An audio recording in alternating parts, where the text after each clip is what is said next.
Alhamdulillahi Rabbil Alameen wassalatu wassalamu ala Sayyidil Mursaleen amma ba'd fa'a'udhu billahi minash shaitanir rajim bismillahir rahmanir rahim.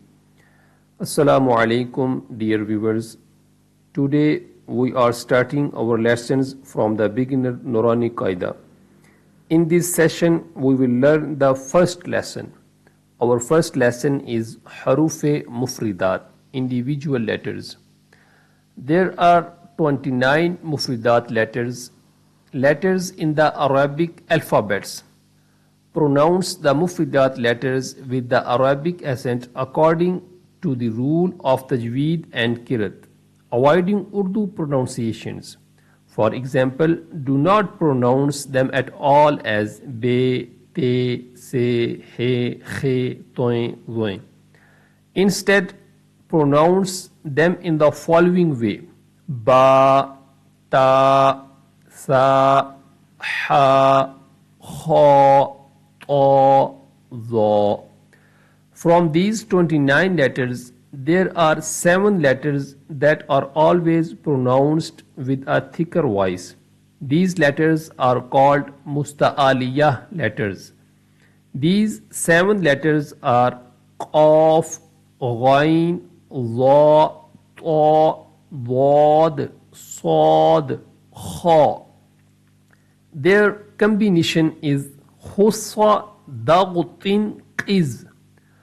Only 4 letters are pronounced from the lips: waw, mim, fa, ba.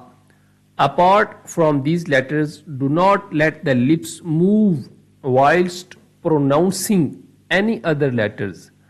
While pronouncing these 3 letters, sad, sin, za, a whistle-like high-pitched sound is created.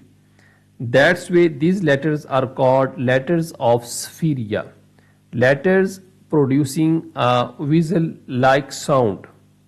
Okay, let's start.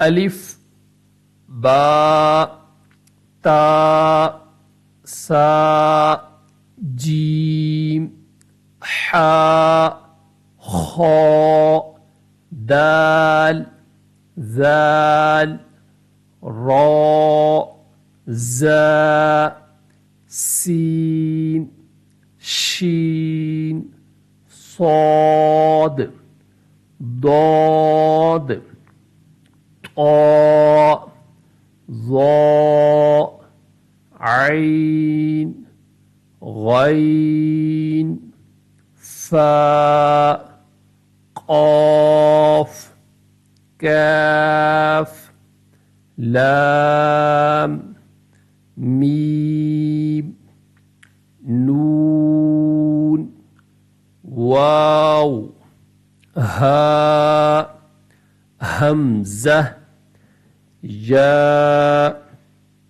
Okay, let's repeat the individual letters of the alphabet one more time. Alif, ba, ta, tha, jim, ha, kha, dal, zal, ra, za, sin, shin, sad, dad, ta, za, ain, ghain, fa, qaf, kaf, lam, mim, noon, waw, ha, hamza, ya. This was our lessons for today. May Allah grant us the ability to read and understand the Quran in the best way. Ameen. Assalamu alaikum.